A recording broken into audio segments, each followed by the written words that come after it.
Welcome everyone back to the channel. Today I have a special guest, and it's a pleasure to talk to James Wong here, the founder and CEO of NiHowdy. Am I saying that correctly? NiHowdy?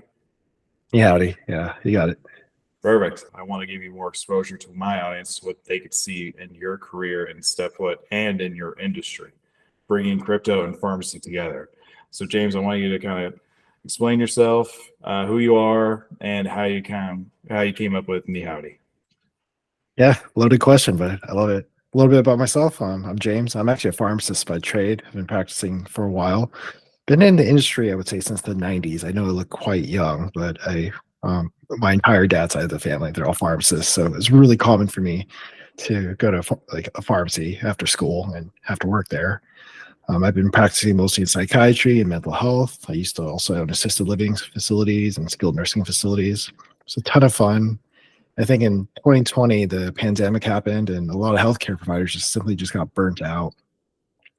Really common experience I had when I sort of owned my pharmacies. I would have people come in with 5 or 6 different medications, and they would say, "Hey, I only have $30, $40 this time.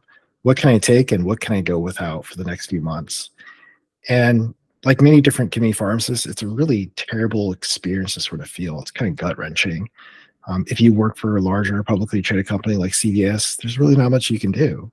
But fortunate enough for me, some of these medications are cheap, so I just give it away since I owned the business. It was really what I thought de minimis to us.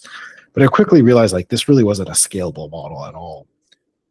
So after I sort of sold my pharmacy, I started getting into Bitcoin, crypto. It's like, wow, this is actually pretty crazy. The applications and potential here. And I had this concept or this idea that, everyone in this industry is getting drug rebates. The only time drug rebates, it benefits everyone in the industry, but it never goes back to the everyday consumer or the people who have to pay for medications out of pocket. So I started looking at one of this large publicly traded company. They're known as GoodRx. They clear roughly about 500 to 800 million on out-of-pocket prescription costs every single year. And I said, hey, that's a lot of money. It's kind of disgusting. There's got to be a better way to do this. So I took their business model and said, look, we could do this for a lot cheaper and a lot more efficiently. So yeah, basically NiHowdy is the company I started. It took me about 3 years to put this all together. But we're the first company that passes back drug rebates to people who need their prescriptions refilled.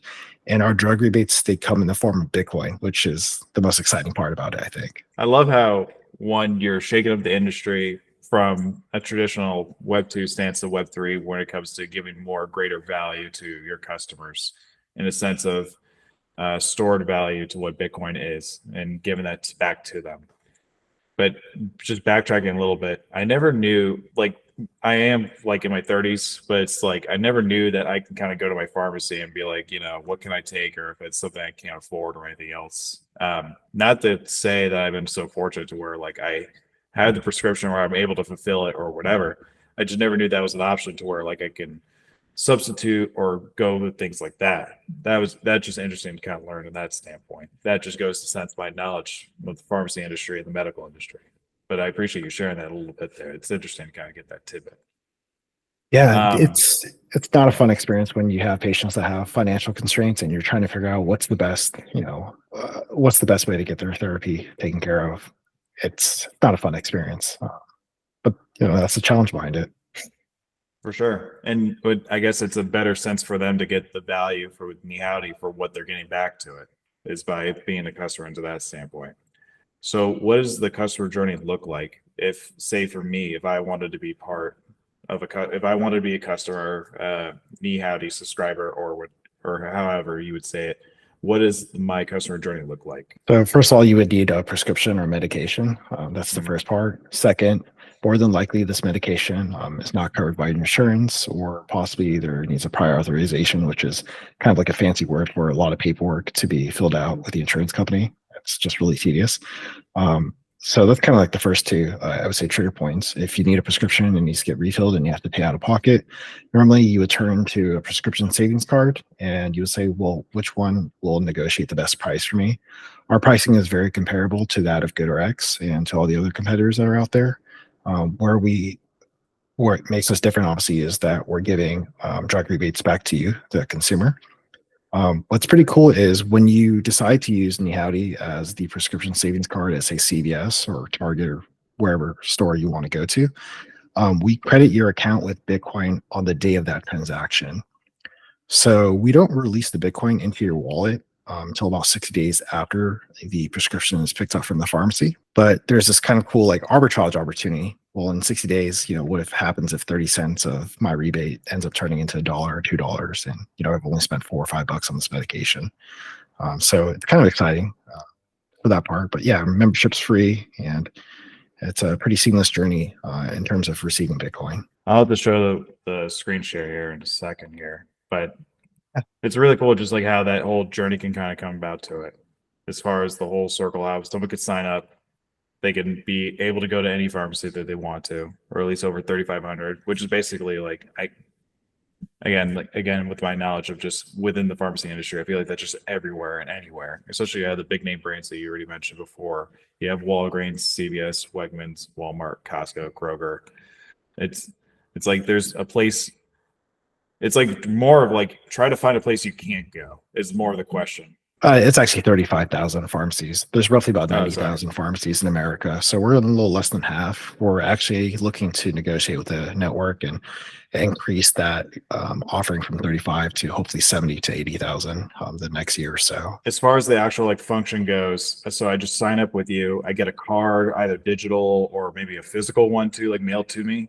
And so I just go to any pharmacy and just get my prescription filled, and they just register it through my account. Yeah, it's a free membership. Our cards are digital. So essentially you would just show your digital card, which there's a membership ID. That's how we track who to credit in terms of which drug rebate to send back to which individual. So you're able to use this membership ID with the whole family if you'd like. If you wanted to use this on, say, your pet dog or your pet cat, we also do cover pet prescriptions if they can be serviced at, say, CVS or so. We do work with employers, nonprofits that are also interested in saying, hey, we have people or employees or staff that do get prescriptions, and sometimes their medications might not be covered, or we don't have health insurance. We work with larger employers as well. So that's kind of the cool part about it. Yeah, especially since like most people, especially like me, may go through their employer through their insurance. It would just be an easy integration into that. Yeah, definitely. So what's also cool is you can actually use NiHowdy with like an HSA or a FSA account. So you're essentially using pre-tax dollars to not only save on your prescriptions, but earn free Bitcoin. That's awesome. Yeah, I definitely need to like get into that. Like I just did my open enrollment through my company, but now going through or now seeing you and what you go through, I'm like, this is just makes more sense. I'm getting benefits physically and also monetarily as well. Again, if you look at selling Bitcoin, otherwise it's just, secure asset, whatever. We're not going to get into the SEC debate or anything else like that, but you understand you're benefiting both plays here. My other question too is, it sounds so good, like for this, is there any cost associated towards the end user when they sign up for this? Or are they paying a monthly fee or subscription or? Yeah, it certainly sounds too good to be true. No, so the way we make money based on transaction fees. So the largest publicly traded company, this is what they do. They run a very similar program to this, and they profit on transaction fees as well as drug rebates for the manufacturers for reporting your data. That model, we pass back a majority of it back to the customer. We just make money on transaction fees. If you decide to use this pharmacy and you decide to use NiHowdy, then yeah, we make $1 from that transaction. What's really important to keep in mind, the largest publicly traded company here, they make anywhere from 15 to 25% of the gross merchandise value. So if you're spending like $20, then 15% of that, 25% of that's going to a middleman or intermediary. I look at that and say, that's really silly. We could do this for a lot less. It's even crazy. Looking at ways that cutting costs and saving onto the users and everything else too. I would say, the prescription savings card industry, it's only an industry that exists in America. And if you really sort of conceptualize, take a step back, it's very silly to think about why is it that you have to go through a prescription savings card to get a better cash price than just going straight to, say, CVS, where they don't have to pay an intermediary. They could just sell you the drug at the same price. It's a very silly thing. Like, why do we have that? Partly, and I'll kind of lead up to this, there's something known as most favored nation clause. If you're a pharmacy that participates in a Medicaid or Medicare program, which is like a state or federal program, you're not allowed to bill customers at a lower price. If you do bill customers at a lower price, you have to bill the government at the same exact price. This actually happened in the 90s, where I believe Target was really infamous for $2, $3, $4 generics. CMS, Centers for Medicare and Medicaid Services, said, "Hey, that's really nice what you're doing, but you're billing us about $20 for the same exact drug that you're charging someone else $2." That's why we have this sort of like legal inefficiency, in my opinion, of why prescription saving card, this industry sort of bloomed, and that's why you see GoodRx thriving as a publicly traded company. But I look at this and say, well, unfortunately, there has to be a middleman that makes a commission in order for some of these providers or for some of these pharmacies to stay compliant. When I look at this and say, Bitcoin's a great way to solve this. It's cheaper on transaction fees. You can give back more of the value back to the customer. It's a huge win-win for the customer at the end of the day. Yeah, again, it brings back the value to the people. It's like, just why not just sign up for it? So again, I'm going to link the NiHowdy into the description so everyone could check it on out. One question that other people may have, but I'll leave it to people in the comments, and of course I'll have you check that out too, is can NiHowdy be combined with other existing prescription discount programs? Like, can we double dip? Can you do other things with it? I mean, what other advantages can be added to it on top of this? Yeah. So again, we're not true insurance. We only work with people who need to pay for medications out of pocket. You would not be able to combine our service with another prescription savings card. So we're a standalone service. Okay, so that's good. That I just wanted to kind of understand, because if it was something like me, I would have looked at ways to kind of like keep it going, if you would. If I could also get the benefit of the Bitcoin, but if I can lower the price as well, why not? But okay, but thank you for clarifying that too. I would say, your typical insurance, they're the ones who are actually receiving these drug rebates. So if you're going through your employer, these drug rebates or manufacturer rebates, they actually go back to your employer, and that's how they decrease your premiums month over month. So, I getcha. Okay. Yeah. Well, now I know more. And again, just now, next time it comes to open enrollment, I'm like, no, screw this. I'm going to go to NiHowdy. It just makes sense. Now, the integration with Bitcoin, I'm curious. So when I go through the whole process, I get my prescription, I get the rebate back. How do I get the Bitcoin? Does it go directly to my MetaMask? Does it go to an intermediary that NiHowdy does? How does it work? So that's a pretty good question. First of all, you'll need a Coinbase account. We handle all our payments out on through Coinbase. They have a money transmitter license. I've seen some companies try to essentially give Bitcoin back using a Lightning network. They'll start their own node. There isn't much guidance or regulation from FinCEN and the SEC on what constitutes a money transmitter license or what requires one. So we've been really careful in sort of navigating this. So all our payments are handled through Coinbase at this very moment. Ideally, in a perfect world, we can just use the Lightning network. I can create a voucher for you, and you'd be able to withdraw anytime you want. But as of this moment right now, we're just partnered with Coinbase to handle the payment remittance of Bitcoin. And yeah, I personally have Coinbase and other like exchanges as well that I use too. But I think Coinbase is a nice, friendly one that a lot of people sign up to. What are customers saying as far as like the use of your program? What's the feedback that you've been getting lately since the creation of NiHowdy? It's been wild. I got to tell you, I've had a lot of people. So I've only really done word of mouth marketing. We did hire an SEO team, but a lot of feedback we get from, I would say, customers. They're just like, I've never heard of anything like this. This is absolutely crazy. I had someone the other day use it on their pet rabbit. So I was like, this is pretty exciting. We've seen transactions go through in like New York, Indiana, Georgia. Like, I don't know anyone in those states. So it's been pretty cool. The most awesome feedback, I think, is actually from healthcare providers. A lot of them sort of understand like prescriptions are really expensive. Generally, there's a lot of intermediaries that takes out a lot of value from providers and from the patients. So they look at this and say, how does Bitcoin get involved in this? And they're really, I would say, pretty gung-ho once they learn about our program to recommend this to their own patients. That was going to be my next question. It's more of like the healthcare side. Like, now seeing doctors and pharmacists seeing this, they're like, "What is this?" And they look into it. Like, how have you been seeing a lot more within the industry to talk about word of mouth, or just how they've been advocating more for you? Like, how does that feel? And what's that like? Oh man, I'm getting goosebumps for you asking me that. First of all, there's sort of what I think there's a challenge with people in different varying ages. I think people who are a little bit older are much more skeptical about Bitcoin. And I would say the younger generation of providers, the ones that are coming out of school that have been practicing for, I would say, less than 10 years, they're very in tune with blockchain. They're very in tune with Bitcoin. They love the idea. They look at this and say immediately, well, Bitcoin's a great way to offset prescription costs. Like, this is like a no-brainer. There are purchasing powers decreasing. Inflation is just rising year over year. Bitcoin's a great hedge to that, especially for the patient. So a lot of them say this is pretty cool, and they're pretty advocate or vocal about our service.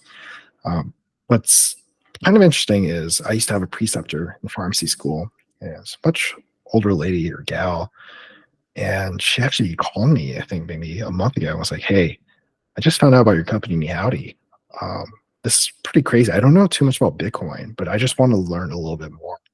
So she actually had me educate her entire class about Bitcoin. There's about 15, 16 pharmacy providers or incoming pharmacy providers.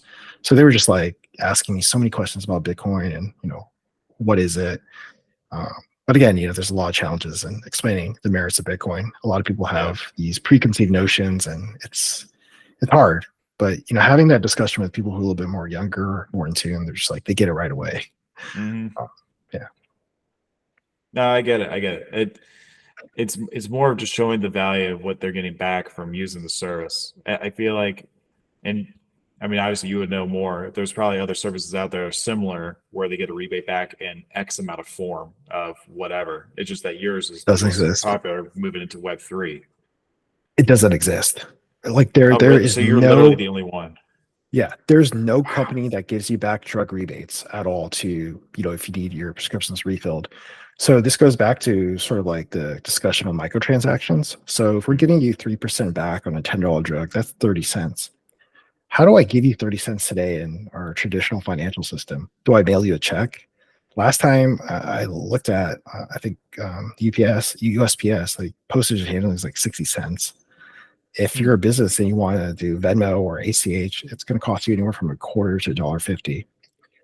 Now, if you're batching all these transactions and sending it out, remitting to a long list of customers, if you pay this out correctly on the Lightning Network of Bitcoin, the transaction fee is 1,000th%. It's really low. So this makes this model incredibly feasible because of Bitcoin.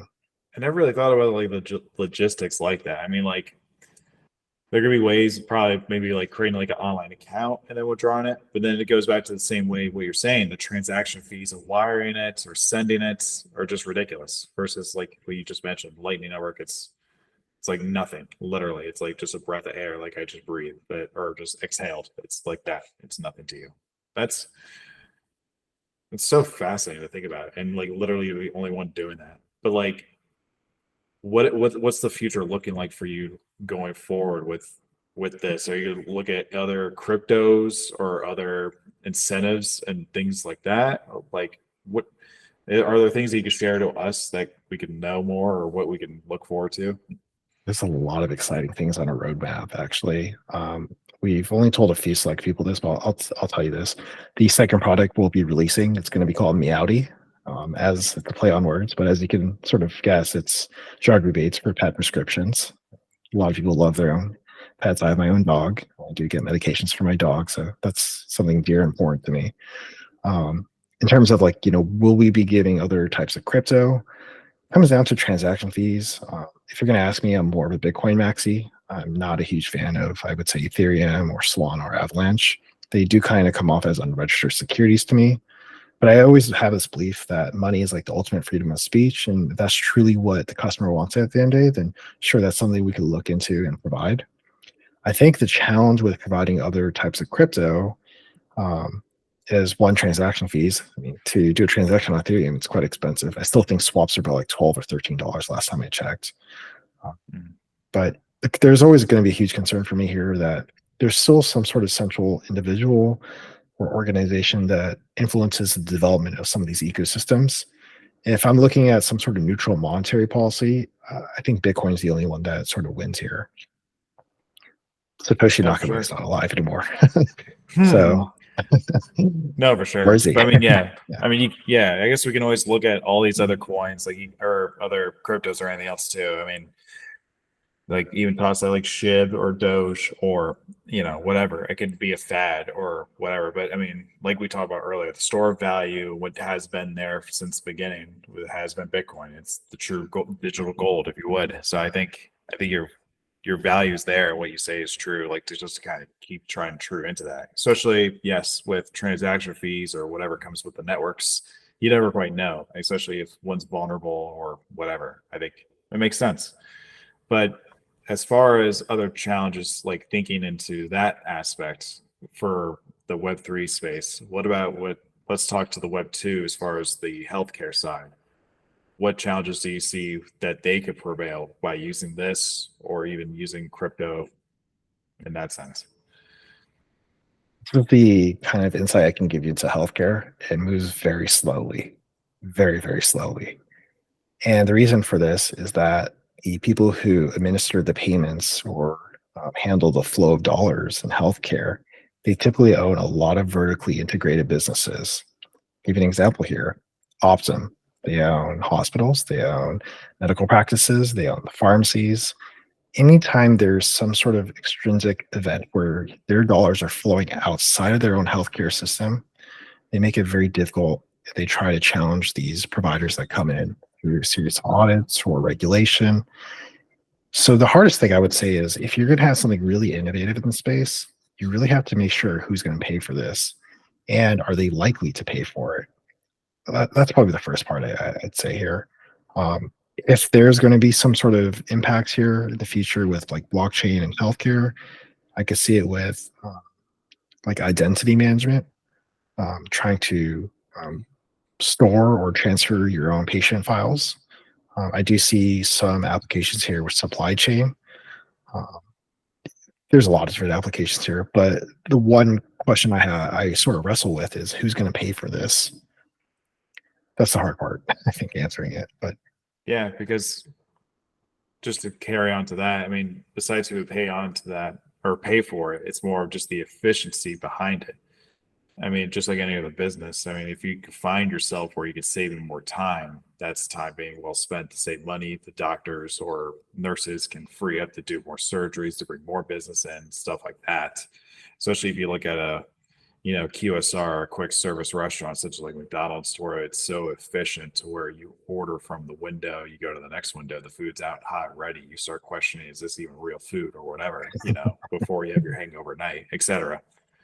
That's I feel like the hospitals would look into something like that, but they just don't. They just simply like I think of them as legacy. A lot of the things that I look at with them, it's just like I see DOS computers still being operated or whatever. I recently had a newborn like we went through the sonograms. Some of them were cool. Some of them were upgraded through GE, I think, where you would see the blood vessels and the heart rate in like actual flashing color besides black and white. And I'm like, okay, this is cool, but like everything else was just still old and not like up to date. It was very archaic. So eventually I would think that they would take a handbook or take a page out of your handbook and be like, okay, we need to start integrating these new technologies to kind of make us more efficient to where we can start turning people faster. Not to say that's, people are business, but it is in their business, just like other patients are. But I would find it to where they would want to officially help everyone out faster for the greater good. But we'll see. That's my hopeful Disney wish, I would say. Yeah. I would say these benefit managers, they're not paying you an extra premium for colorful sonograms or new technology. They're just paying you for the event, and that's it. They could care less what kind of technology you're using. Um, that's not the way healthcare should be. We should always be striving for better features, better functions, but that's not the way healthcare is incentivized right now. Mhm. Let's say like there's a young person, whether like you just talked about in your like you went to a lecture, you talked to a whole bunch of aspiring young entrepreneurs or just regular students, whatever. that want to come into the industry and shake it up just like how you did. What's your advice that you would tell them as far as like, this is the healthcare industry, this is how you can innovate or challenge it or whatever? What's your advice out there to all the people? Well, the first advice I kind of told you, figure out who's going to pay you. Second, after you figure out who's going to pay you, what are the rules behind all those payments? A lot of people have a lot of really cool, crazy, innovative ideas. But if a lot of the revenue you're receiving are Medicaid or Medicare dollars, there's a lot of stipulation and rules that go behind receiving those. You need to be very familiar with anti-kickback statute and Stark law. So you need to be well versed in the legal matters or the legal repercussions of your business model. Say something does go wrong. What does that look like? Um, Too often, I do see a lot of different companies that sort of start up and they're not practicing ethically. So that's kind of like concerning to me. But I'd probably say the third and final sort of tip for a lot of entrepreneurs want to get into the space, learn how to fail fast. You're going to make a lot of mistakes. You're going to test a lot of different hypotheses. I look at this as just one huge science experiment.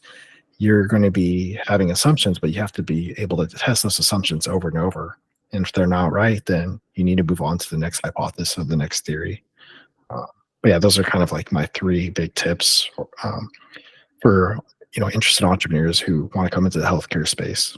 I feel like it's gonna be so much legal battle into it, especially with I mean, again, I'm not trying to get into politics and such, but like with either laws come into place that swing states to do different things or goes to some court, it can be very hard.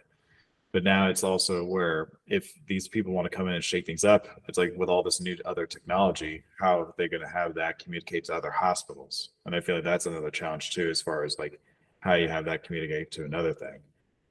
Which actually brings me to one of my last few questions to you. It's more like, how do you have NiHowdy communicate to all these other existing systems?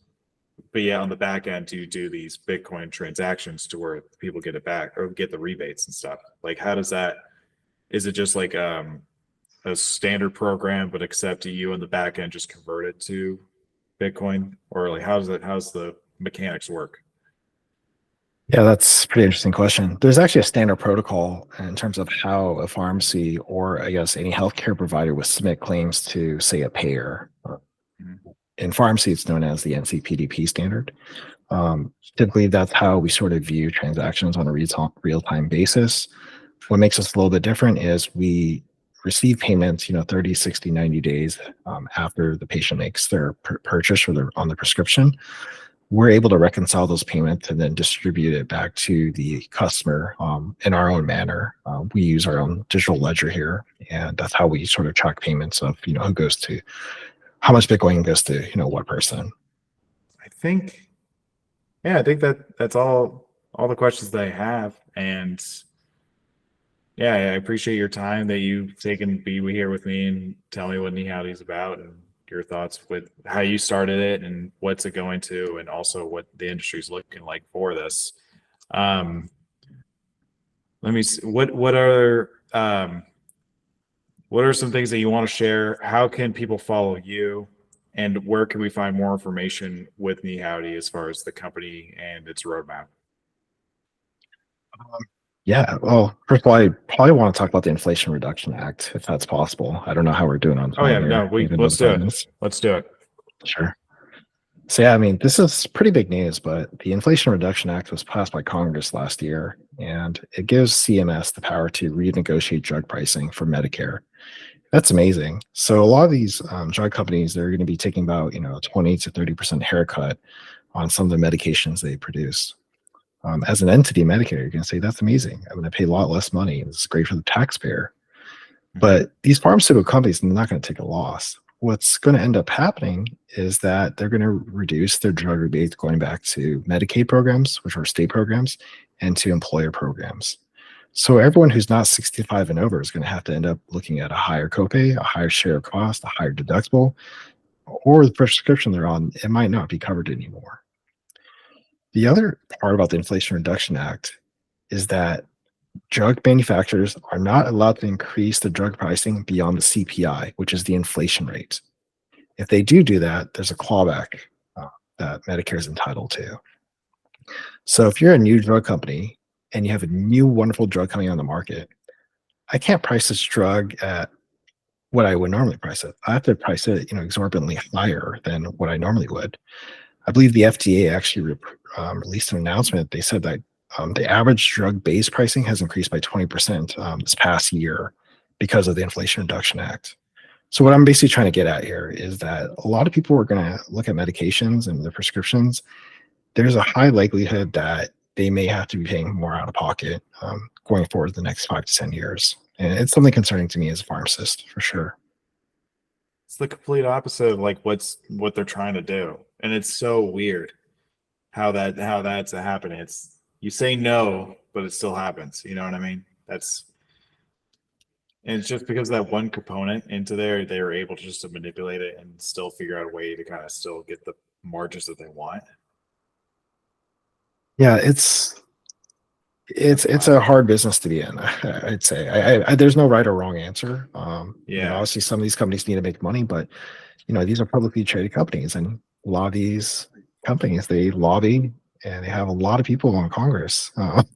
So Yeah, it's which I totally get. Yeah, I get it's a hard I get situation. a business. Yeah, I get it. Yeah. Having a business, having money into it, and everything else too. But at the same time too, it's like, my gosh, things add up. I mean, grocery bills today are way different than where we were 10 years ago. I remember even recently, and this is a little side tangent, but I remember seeing the news recently with everyone comparing Home Alone with the price of toothbrush, how it is today. And it was like 12,000% of it, like inflation to it or whatever. I'm like, oh my goodness, it's just crazy. Obviously, we're not going to get to like 50-cent like Coca-Cola cans or whatever, but still, you know what I mean? Just the dramatics of like, this act of Congress, what they're putting in from the Biden administration to say the Inflation Reduction Action, and it's still ending up still being more or at the same value. It's yeah, but hey, that's the message is out there. Just what we're trying to get back into it. But yeah,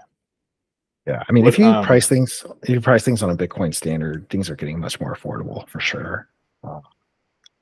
Example I like to give, I was looking at this house pre-pandemic. It's roughly about $500,000, 3% interest rate back then. Now that same house today is worth $1 million. Interest rate's about 7%. My monthly payment on that would be 2.3 times higher. But if you looked on this on a Bitcoin standard, that house pre-pandemic would be worth roughly about 60 Bitcoin. Right now, that same exact house is worth 20 Bitcoin. So in terms of looking at a lot of different things on a Bitcoin standard, I do think things are getting more affordable. No, for It's a very sure. If you can controversial move into opinion, that, but yeah, that'd be kind of cool if you opened your pharmacy store just all Bitcoin value pricing. You just had all tags of just Bitcoin pricing and just had to pay that way, or even convert it to Doge if you had a Uniswap station. That'd be kind of cool. yeah, I mean, I do believe Bitcoin is going to be worth a lot more in the future, which is why I think if people or providers wanted to take their payment in Bitcoin, for far less what the fiat value is, I think there's an excellent chance that they would make a lot more money doing so this way. No, absolutely. And you're showing it that way right here, and everyone's going to see this right now. Was there anything else that you would like to add as well? I mean, for socials, you want to find me on LinkedIn. Name is Yeah. James Wong, PharmD.